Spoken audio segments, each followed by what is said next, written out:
Hi, everybody. Hello. Good afternoon. Welcome, all my panelists. Hi, audience.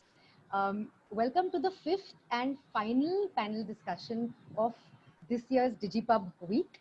I'll just quickly sum up the conversations we've had so far. On Monday, we discussed the paywall. On Tuesday, we had a session on ad tech. On Wednesday, we had a discussion around affiliate marketing. Yesterday, we had a very interesting conversation around e-papers specifically. And today, we're here to discuss regional language web publishing.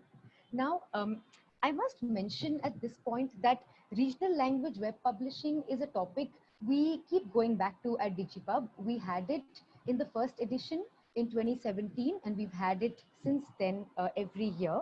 But what makes it interesting and special this time around is that we've added the layer of technology on top of the same topic. So in addition to the content challenges and the affordable distribution, and of course the monetization challenges that regional language publishers face, we'll also discuss technology. So we'll put the same subject through the technology prism and talk about the challenges therein, and hopefully also discuss some solutions. Um, that's why it's relevant. Also, I must mention, not like we need any reminding, but we are just about 3 months away from 2021. Now, this is important because in 2017, Google KPMG released a report, and it's been quoted very frequently since then. We keep going back to it, but here's why. Because as per the report, um, by 2021, 75% of India's total internet user base will comprise regional language users. So, of course, not all of them will want to read local language sites. Sure, they might be on the internet to watch stuff, they might be there to transact, to shop, they might be maybe creating their own content and contributing to the UGC pool in their local languages. But nevertheless, the demand for local language content is going to be there. It's going to grow. Where are we on supply? And where are we on monetization? So that's what we're here to discuss. Um, Before I go to my panel, I quickly want to thank our sponsors. I'll just name them. Presenting sponsor AdPushup, cloud security partner Akamai, technology partner Quintype, and associate partner Chartbeat. There's also a small AV. Devashish, if you can just play that before I go to my panel.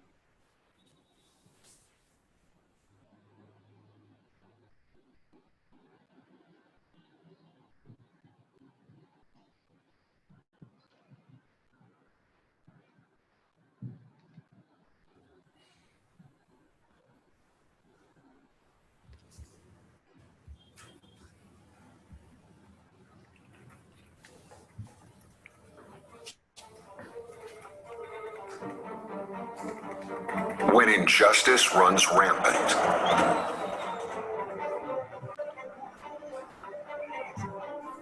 when new discoveries are made, Unveiling a real image of one of the most mysterious. when the public deserves answers, Zuckerberg faced off with 44 members of the Senate. when new heroes are found, ordinary citizens who have become the heroes of the day. when people lose their faith, China has identified its first case of the Wuhan virus.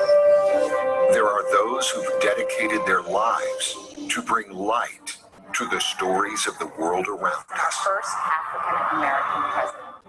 A league of brave men and women that we call the journalists, the noble pursuers of truth, the watchful eye of the public, a voice for the voiceless. The face of new media has certainly changed, yet the sacred role of the press remains the same. A commitment to the truth, a monitor of power, a forum for public debate, and the sentinel of freedom, justice, and democracy.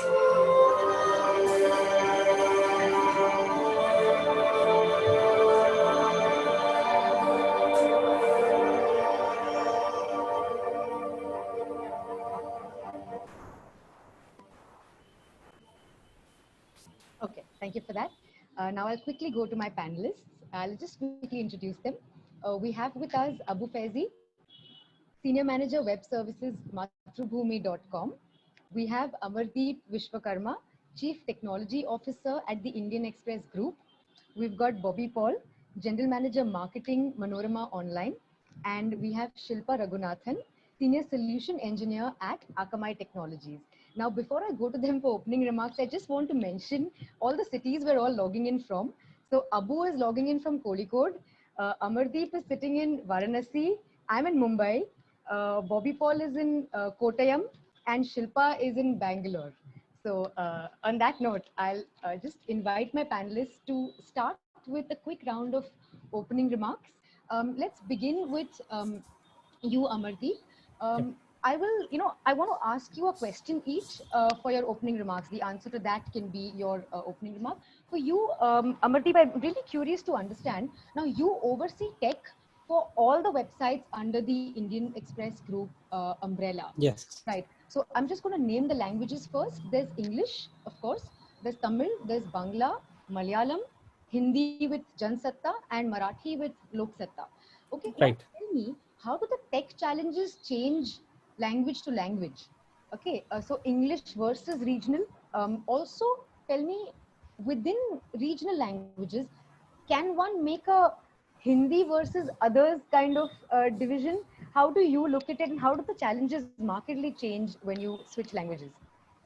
Yeah. So thank you, Ashwani. I think definitely there are challenges if you compare from English to other local languages, right? Yeah. The first challenge, if I have to talk about from technical perspective, the first challenge which I've seen, which is not a technical challenge, but it is related to technology, is more of a people who are actually working for, who's developing things, right?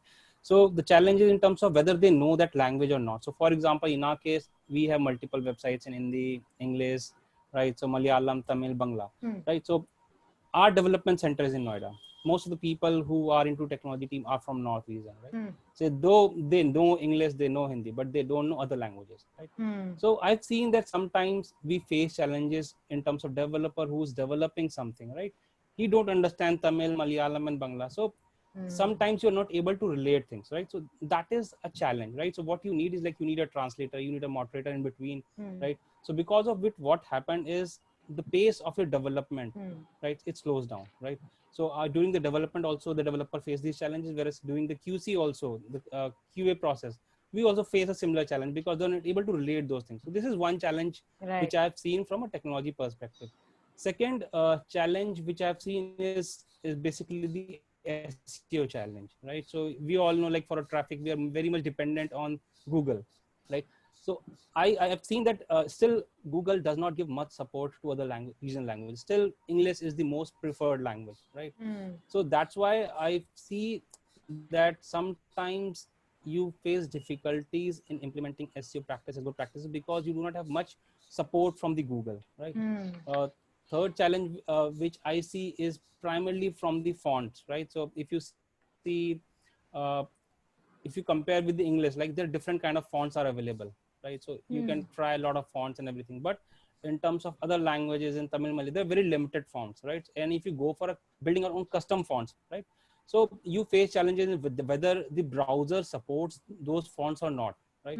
So that is why we face challenges, because of which sometimes the UX is not very good, because you have very limited fonts, the large size and everything, right?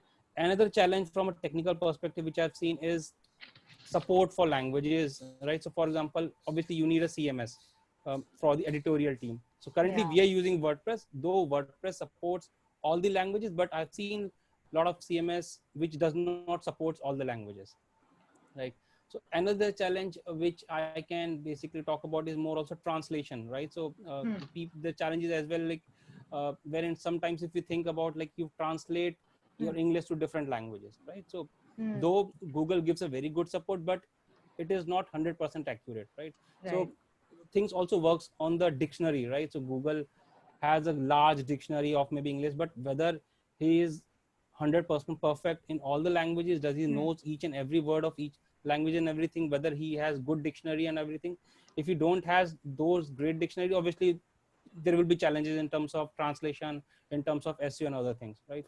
Cool. So these are the challenges which I can talk about. I can think about it right now from a technology perspective, where I Sure. feel like we face challenges. Yeah. So great, Amardeep, great stuff. I will definitely come back to you for more, but we'll just carry on with the opening remarks for now. I'll go to Abu next. Abu heads the Malayalam news section at mathrubhumi.com. So, Abu, 2-3 things, in your opening remarks. First of all, give us a sense of what your challenges have been over the past few months. And specifically, also tell me how much of your content is taken from the legacy print reservoir that you have, and how much of it is online only content. That's one. And also talk about how you classify your content. Is it text versus video? Because in the context of regional languages, that comes up a lot, text and video. So tell us about that divide as well.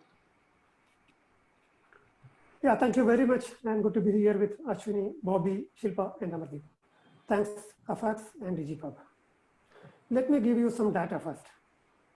Kerala is a state with 100% literacy state, right? Sorry. All 38 million people residing in this small state, which lies in the southern end of India, are literate. The Malayali people living in different parts of the world also have attained the goal of 100% literacy. This additional 30 lakhs people also are part of the community of Keralites. Wherever they go, Keralites would form associations and organize celebrations. They like to see the news reports on these events getting published in Kerala. What happens here is that the Malayali who goes outside Kerala forms an association and interacts through it. With this, they never forget Malayalam and continue to live like a typical Malayali even outside the state. The second factor is internet connectivity. Kerala has more internet penetration than any other state in India. Apart from the 4G services that spread all over the Kerala, at least 3G services is available every nook and corner of the state. Also, Kerala has a strong cable network. Many of the middle class houses in the society can access the internet through cable services. And the third significant point, the use of mobile phones is at its peaks here. According to the statistics of 2018, about 64% of the Indian population use mobile phones, whereas this is nearly 100% in Kerala. And while comparing the smartphone stats, the highest number of smartphone users also is in Kerala. The next important factor is the presence of women in all levels of the society. Almost all women here use the internet and own smartphones like those who in the metro cities like Mumbai and Delhi do. We have to see how these factors influence the news. Content is consumed in all means. Over 4 million copies of daily newspaper are published every day of 3 core literate people in Kerala, excluding children. Besides, numerous magazines also are published in Malayalam. The television channels are in addition to this. All these indicate that the people of Kerala are eagerly waiting for news updates. Okay. With people staying indoors amid the lockdown, consumption patterns did change. Consumers are looking for more content. Our average screen views per user have gone up significantly. Push notifications are getting 45% better open rates compared to earlier. Video consumption is at its peak right now. All these stats clearly show that consumers are more curious to know what is happening around them. Foreseeing the crisis, we have taken up the required measures to deal with the challenge. Yeah. And being part, yeah. Sorry, please. may I interrupt you for a second? Just can you give us a sense of text versus video? How do you classify your content? Yeah, we have earlier. I will answer the first part of your question. Yeah. We are using almost 50% of print news. Okay. And we are producing our 50% content from our own. Online only. Got it. Yeah, online only. And we have a very good video section, which produce at least 5 own videos every day. Okay. Thank you. Great. So I'll come back to you, Abu, because I wanted that distinction because I have a question about, devices and fonts, and I wanted to understand if that would be relevant. So it is, because 50% is online only content. I'll come to Bobby now. Bobby, in so many ways, the buck stops with you. You worry about monetization. There is so much that we read about all the time about regional language sites and ad rates and the disparity when compared to English. So tell me, how has the conversation with advertisers changed over the recent past? And since it's a tech panel, Bobby, do talk about how technology can plug the gaps that a monetization team struggles with at a regional publishing house. Well, I will answer your question and two tranches. So first tranches, I always tell this to most of the advertisers and brands that no one comes to a website or a portal to actually look at the advertisement. They come here for news first, right? So this is news you painstakingly put together, build a brand around it, by using quality content, quality people, and obviously the byproduct is what you see as monetization, what obviously the revenues you bring in. Now, so the foremost important part here is definitely your audience, how sticky, how loyal the audience is, how much time you can make them linger around your content, how can you hook them up more using various technologies, what is available right now, various content pieces, what is available. So everybody talks nowadays about vernacular, video, voice. So we use a mix of all this, right, to get to the audience and what they really want to consume here.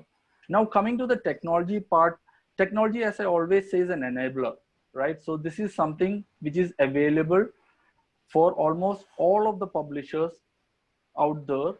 But what you have to look at is basically every endeavors what we do, we should always look at a prudent business sense. No, you cannot invest in a technology which will not give you enough top line and bottom line. What I'm saying is that, of course, there is no dearth for technology what is available, but what works for you is a huge trial and error. We have been doing this for last 23, 24 years. So we have done our little bit of mistakes. We learn. You talk about this fail fast thing, right? So this is what normally happens in news genre, especially in digital. Now, last 2-3 months or after the advent of pandemic, what has happened is that the time spent on the sites and these properties have phenomenally gone up because people are spending more time at home and things like that. Definitely what it involves is basically it will increase your bandwidth costs, your CDN costs, all these kind of things will go up. But advertisers initial months of March, April, they totally shut down, right? But luckily for digital per se in India, we bounced back very quickly. By end of almost by April mid, we started getting normalized. So we jumped into 50-60% of the revenues. Then it went to 80-85. Then came our big festival, which was Onam. Again, we crossed last year's best revenue. So it is back to normal now in all the senses. Okay. And where else you can do? I mean, Kerala, the distribution of the traditional local media is not restricted much, as you know. Still, we had a very good run in digital. So absolutely, that's a basic thing. What has happened now is that the digital tangent got grown quickly because a lot of states where the traditional media was not accessible for a lot of people. Okay. Even though luckily for us, it didn't happen. Yeah, great. Bobby, thank you. I'll come back to you. I have some questions around monetization specifically, but I'll quickly go on to Shilpa's opening remarks. Shilpa, give us the Akamai perspective, especially because we're here to really figure out how technology can plug the gaps that monetization has been struggling with as departments. So what's your right? Yeah, thanks, Ashwini, and thanks again for having me on. It's a pleasure to be involved in Digipub, even if we're doing it virtually this time. So yeah, I mean, Akamai does I think, have a very different perspective of what's happening here, because in a way we have a vantage point, because about around 30% of the internet traffic goes through our network, right? So we're able to see when what kind of trends are actually occurring when user views increase at a particular point of time in the day, or for a particular website. We're able to see that if suddenly there's a shift happening from desktop to mobile, we see that as well. So it's interesting. I think one of the ways, if you talk specifically about how does technology fit in, how can technology help with some of these challenges, I think the where we should really start would begin at monitoring, because I think today I know a lot of the publishers do have some kind of analytics to keep track of how quickly their pages load and things like that. But I think there's so many advancements in that space now, so there is a way to actually operationalize this. So when you're looking at real user monitoring, right, you need to be able to figure out, are you measuring the right things? Because sure, you might measure something like download time, but is that a true indicator of how your users experience is? And that's actually something, there's something relatively new in this space. Google has launched a set of metrics called core web vitals. Those from 2021 onwards, those are going to start contributing to the page experience. So basically it will be used as a signal for SEO. So, I know earlier a couple of folks mentioned that, SEO is a challenge, especially for regional language sites. But I think, this is where technology can help you, because there will be certain things which have nothing to do with language, but where if you focus on ensuring that your pages load quickly, users can interact with them, that there's visual stability as it loads, that will help you get a leg up in terms of rankings. Okay, great, great. Thanks for that, Shilpa. At this point, I want to just tell the audience, please post questions in the chat box, and I'll definitely get to them as and when in the course of the discussion. I can see some questions already. I'll go to them. But I have a question first for Amardeep. Let's begin, and please others also feel free to jump in if there's something to add. Amardeep, I want to understand from you when it comes to regional language sites. Okay, what are you really optimizing for? Because there's programmatic sale of inventory and there's direct, and a lot of it is direct. But let's talk about programmatic for a second. Is there a way that the tech team can actually fine tune or tweak the site or make it more fertile, if that's the correct word, and more in sync with the algorithm that's fetching ads from the programmatic funnel out there? Talk about that. And also when it comes to direct sales, Amardeep, what are you really optimizing for, if not this? Is it like loading time, like Shilpa mentioned? Is it image optimization, content personalization, or something else perhaps? Yeah, so first of all, I think one most important, your monetization purpose does not directly come under my responsibility area. But what I know when I've talked to the team is they monitor the CPM very regularly, and they basically play around what kind of CPM they are getting, and basically they optimize the ads and everything accordingly. But from a technology perspective, you see how we can optimize it, as Silpa told about, you have to work on more on the page performance, how you can basically improve the page performance scores, right? So which we're working on, right? Okay. So how do you can rank your page on Google much better, right? Okay. How you can actually implement the right SEO practices, how can you use CDN as a right strategy, right? So you can do lot of cost optimization as well as page performance optimization if you're using the right CDN and everything, right? Okay. And the most important thing is to know your audience, right? So to know the behavior of your audience.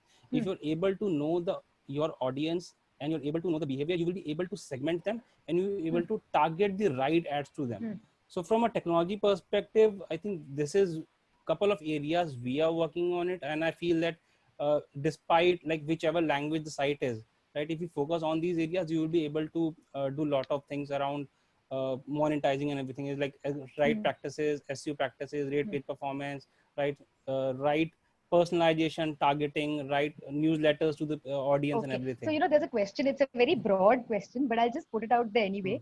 Which is the toughest regional language to monetize? Now, I'll tell you why this stood out for me. Because last year I had the founder of Josh Talks, Supriya Paul, on my panel at Digipub, and she said there's this video, mostly video. She said they really struggled with monetizing Gujarati videos, and that had a lot to do with the YouTube recommendations, and it had a lot to do with the keywords and meta tags. So, is there a similar difficult language in the publishing world? Anybody? I don't have the answer. Maybe others can answer it. Yeah. Is there a notorious language? There's another interesting question, and this also comes up a lot. Bobby, Abu, anybody. A lot of the ads on regional language websites are in English. Why does this happen? Is it because media agencies think English is the language of the internet? Can technology help language publishers get more relevant advertising? I think this is a good question. I think Bobby Try can to answer it. Yes. Yeah, let me try to answer. So I will just hook up on the last question you asked, Amardeep. I start with that. So our web business or digital business has two pillars. So one is basically the content side of it. Basically, it's governed by the CMS which each one of us you're using, right? And there is an ad server which you're using, which actually is all about monetizing and marketing, what the audience you got. So these are not really connected actually. These are two different animals, right? So the optimization for content is slightly different than optimizing for ads. Okay. So basically from the content side, what help a marketing person or a marketing team needs is basically, as I told earlier, make people stick around longer time, longer session durations, time spent, because this will increase the time spent and the page views. So the more the time people spend on the website is the more time we get to monetize them, right? So that's the key. Now coming on to the second question, I really don't know is a way to ask is typical language monetize. I think that question is fundamentally not correct in the sense is that so advertisers are coming for audience which they want to reach out to. Right? If they're in Timbuktu also, they will come and whatever language they speak, they will reach out. So it doesn't mean that Gujarat, nobody consumes any of the services or products people want to market. No, I don't believe that. That's not the right way to look at it. But somebody who's handling Gujarati might be able to tell a little more deeper. But if you look at the quantum or the mass of demographies, what you handle, for example, Kerala is one of the smallest states. So we are just around 3.3 crore population. But what is said is that we actually spend on ads and that kind of consumer. Our contribution, Kerala contribution, is almost to 10 to 12%. So this 3% is contributing almost 10 to 12% of the national spends on consumer electronics or whatever genre you talk about. So that's how it is. So I don't think you need to sell a mutual fund or investment product to Gujarati community. That's a everybody is hooked onto it. But you cannot say that to a state like some other state. So everybody will have their differences. But thing finally falls is that you should understand the audience. The marketers want to reach a particular audience, they will reach out. Okay. There's one more ground. Yeah, I just sounded like, so since Bobby was speaking about, personalizing content to keep folks on the website for a longer period of time, right? That's interesting because that's something that's worked really well in a lot of the publishers that we work with outside of India as well. I think in India, there have been some challenges because if you'll notice, most of the time, most sites in India don't require a login. It's, everyone prefers to browse anonymously, irrespective of whether it's a free service or not. The thing is, when you're talking about it from a tech perspective, in order to be able to collect information about, hey, what kind of content do you usually read, or do you prefer watching? Is there anything that you watched only halfway through, and should I now suggest that to you? For that, it's important for, like, let's say the system or the website to remember what you did last time, you have to be signed in. Otherwise, how will we recognize who you are, right? So I think that's one of the barriers standing in between being able to personalize content more effectively and therefore monetize better. Okay, but don't the security threats also go up with sign-ins? I mean, how does that work? What's the Akamai perspective on security? Not necessarily. I mean, I understand, where the question is coming from, because we keep hearing about, credential abuse, like, people have stolen Phishing. PII. Yeah, correct. Yeah. Yeah. All of that. There is, I think there's always a trade-off, because sometimes maybe publishers might prefer to not have any user data because it's safer that way. Okay. But in terms of if you're really interested in being able to understand your users better, target them better, move them up the value chain, right? Like pitch better bundles or ads, what have you, to them. This Okay. becomes important. And security is actually a problem that's been solved. So, if open working with vendors to have this infrastructure that they can, maintain the PI, the personal information securely, I think we should be okay. Okay. And one more browse that keeps coming up on regional language publishing panels like these is the UI and UX. I don't know who, Amardeep or Abu, just talk about that, because everybody says the experience goes for a toss the minute you go to a regional site. And of course, the comparison is with English. Why does this happen? And what can we do to fix it? So one thing which I know is like obviously the reason is also because of the font, right? So because Right. if there is sentence in English, right? So which can come up in one line, right? Whereas if the same sentence has to be written to different language, you might need 2 to 3 lines, because the words take a lot of space, right? So and because of which, like, sometimes you find difficulties in fitting the right words in limited space, right? So this is one problem, and the most important, like, challenge in terms of user experience is the engagement of the users, right? So how focused are you into regional languages compared to other languages, right? So if you keep focused and you have right features and you are able to engage your users, right? And so basically the user experience is solved. So the most important is you have to identify your audience, their behavior, and keep them engaged, right? So that is the most key factor of getting the right experience to the user, despite of like which language he is. Okay, okay. Now I'll go to Bobby and Abu. Glad somebody mentioned fonts, because I want to understand what is the what kind of keyboards or devices do you use? Does your team, especially Abu, use to file stories? There's something called a transliteration keyboard. I was reading about that. I'll just tell the audience very quickly. So transliteration is when you use the speech sounds of one language but the script of another. So if I want to write chai, and I'm a Hindi language user, I may not want to worry about the matras and everything and just write CHAI. So Abu, do you use these keyboards, and are there any device related challenges that your team faces? No, we are not using the transliteration, especially the Google translation. We are not allowed to. If somebody uses it, we will definitely deny it. Everybody will ask to do the translation as per the ritual way. Okay. Then we will give the English copy to them and then ask them to translate into Malayalam in their own language. Right. Yeah. Okay. Okay. Bobby, what's your take on this? And I also want to understand about voice, how much voice search is really happening from the audience end. I mean, does anybody have an insight on that front? Because video and voice keeps coming up in the context of regional languages. So, Well, on the voice, I don't have much data to speak about, but right. video, yes. So video is one of the major thrust areas, because people would like to watch and listen to videos, especially short videos.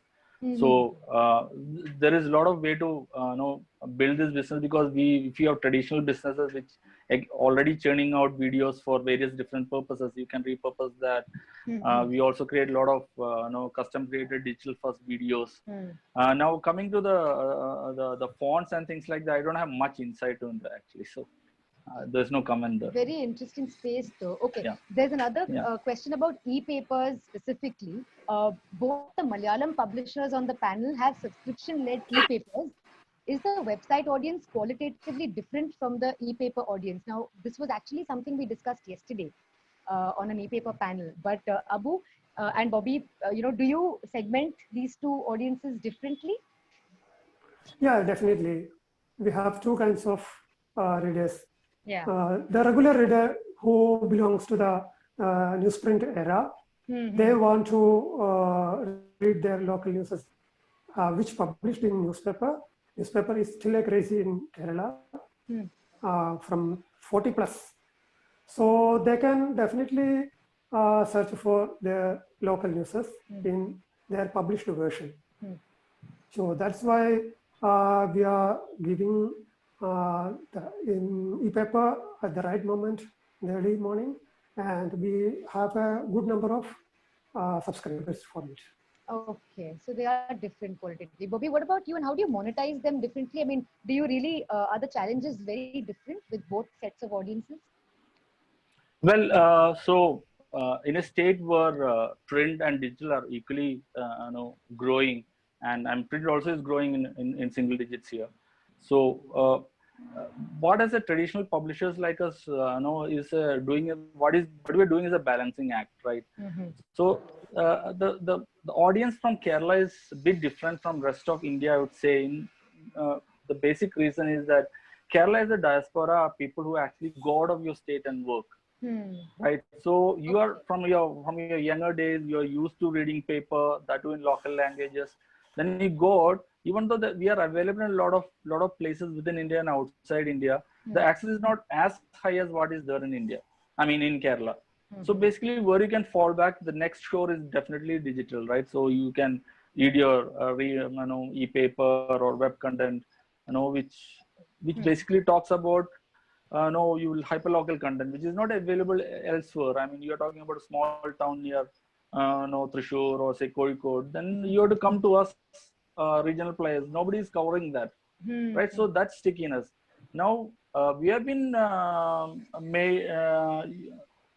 we made our e-paper behind a paywall for the last 2 years. Okay. So yeah, so this is something we are still learning. Of course, there are adoption. A lot of adoption from people who are outside India. Also now from within India, it's starting. So this is something which you have to perfect. Now we have something which we air for free or without no login and things like that. No, and why should somebody buy it online? So this is something a balancing act which we have to perfect as we go along, because a lot of focus nowadays is actually falling on how to improve the subscriber revenue. Because the kind of instances like pandemic where distribution everything gets stuck, how can you fall back on a subscriber revenue, even if it's small to start with? Let us start somewhere. For this, you need to understand your audience very, very well. Here, the logins and the single sign-ons and the first-party data, all these things comes into play. Absolutely. Which is a very, very complex game. So in India, there are very few players who are actually started it, and we are all working towards it. So maybe 4-5 years down the line, we'll see a significant growth there. Now, if you want to be NYT at this point of time in India, that's a little distant for now. No, that's utopia. Shilpa, what's your take on e-papers? What's the pure tech Akamai perspective on this? So the thing is, that's a great question, because when you look at it technically, the difference between e-paper and a digital online news site is quite large. Because if you think about it, in e-paper, the tech challenges associated with it are more of, hey, I have this large file, which is effectively the digital version of the newspaper. Firstly, how do I ensure that it can download quickly, because it's fairly large at times, right? Okay. And secondly, because this is something that I want to make available to subscribers, like Bobby just said, how do I ensure that, from a sign-in perspective, from a making payments perspective, all of that, I'm able to secure the data. And secondly, I'm able to ensure that nobody who doesn't have authority, there's no unauthorized access to the content. But if I talk about online news, that's totally different, because that's where I'm talking about, hey, is my website loading fast enough? Do my, are my am I getting good fill rates on my ads? Are the fonts loading okay? So there's a completely different set of tech challenges when it comes to a news site versus. Right. Now, this is a very interesting question. It's a little tricky. Maybe Bobby can take it up or Amardeep also. Why do national websites show up more prominently in Google even when the news being reported is local? Is Google doing enough to help Indian language sites on the content discovery front? Now, Bobby, remember just yesterday we were discussing the Kerala floods and you said something which is very similar to this. So, I think Amardeep can answer it from a tech perspective. I mean, sure. he'll be more adept to that. As I said, like still, again, it comes down to Google, right? So how much support he has for different languages. It's all about SEO, right? So as I said, like Google still give more advantage to the English languages compared to other English languages, right? And that is the reason actually. It totally depends on the algorithms of the Google, how it behaves, how it ranks the page and everything. So, what I understood, like it gives more weightage to English languages as of now, right? Whereas, and that's why such kind of content ranks much better on Google as compared to others. Okay, okay. No, a couple of Digipubs back, we had a gentleman from Google on one of the panels, and he said something interesting. He said the problem is systemic because regional language users haven't transacted much on the web, so that's why there's very little data about them. So the pressure in the in the programmatic ad funnel is less. Of course, this is where it applies, not for direct sales. So it's interesting how it's all connected. So let me jump in here. I will give a layman's perspective from a marketing angle to it. So basically, no. See what the problem Google or any other search engines or discoverability engines are giving is basically make your content discoverable to various sections. Now, as a web publisher or a digital publisher, what we concentrate, right, at least in Manorama, is basically we painstakingly try to build organic traffic. So somebody who is very strong on organic and lesser your depends on referral or any other kind of traffic or paid traffic will be in a much better place because first you don't spend money on acquiring customers. I mean, by spending going out and reaching to them. Second one is basically these people are your loyal readers. I mean, real sense. So the basic way to start it is basically if you have a very sticky content and a sticky audience, basically start with your app. App is something somebody is giving you space on his personal phone, worth few GBs. Definitely think that they are the most loyal users. We ought to actually really start with your users from there on. So Google is not going to, or any platform is not going to, solve your revenue or monetization problems.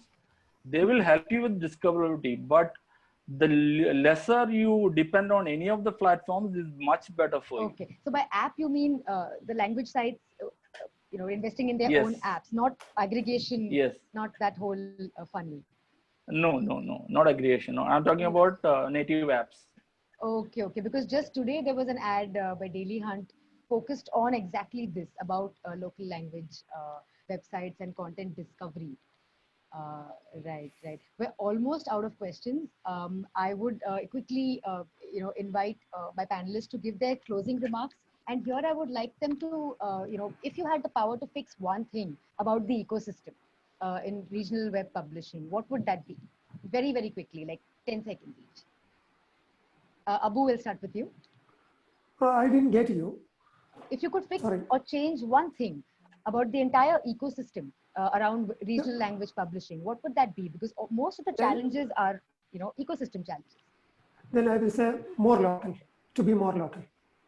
Sorry, I didn't catch that. Then I will say to be more local. Be more local. Yeah. Okay, that's simple. Bobby?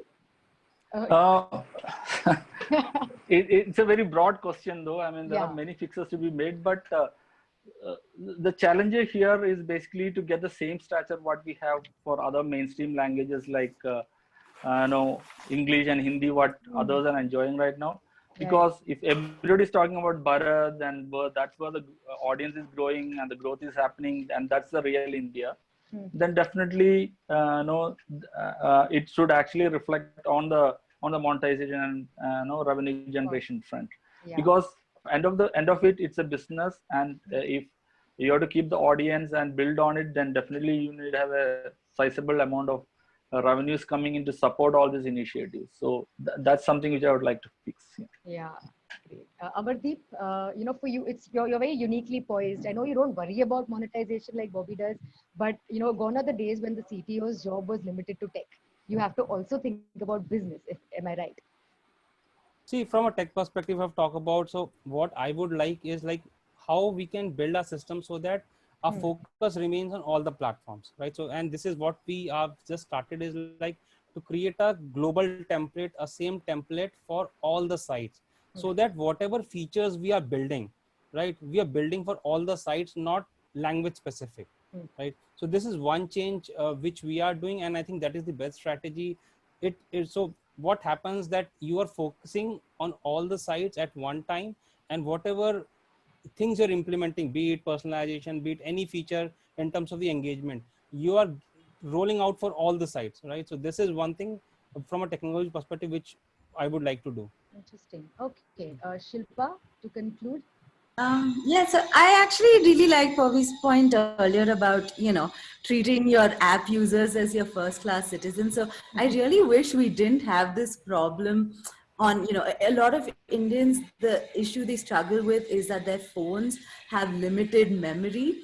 I wish that wasn't a problem, because right now everyone has to compete for space on phones. So if that wasn't an issue, then publishers would have much more freedom to do so much more with their apps and build the kind of personalized high performance experiences they want for their readers. Okay, great. Thank you for that. And on that note, we're out of time.